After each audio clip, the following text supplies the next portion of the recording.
শালা চুতিয়া মানুষ, শালা মানুষের জিন্দেগির কিমত জানিস না, জান দিতে যাচ্ছিস। ও যাচ্ছিস না নাকি? ওঠ ওয়ে ওঠ।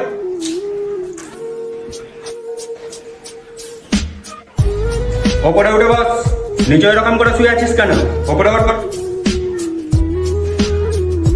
উঠছিস? হ্যাঁ এবারে বল, জান দিতে কাজে যাচ্ছিলিস? আমি কোথায় জান দিচ্ছিল? তাহলে কি তোর বাপ গলায় ধরে দিচ্ছিল নাকি? ওই সূর্যটা আত্মহত্যা করছিল। আমি ওকে দেখে ভাবলাম যে ও যদি চলে যায় তো আমার কালকে কি হবে। ওকে জান দিতে দেখতে পেয়ে আমি দৌড়ে গেলাম। সাইডে থাকা লোকগুলো খালি চিল্লে বলছিল যে বাঁচাও বাঁচাও, কেউ ওকে বাঁচাতে চায়নি। বাড়িতে কে কে আছে তোর? আমরা 6 জন, 4টে দেয়াল, একটা ছাদ আর আমি।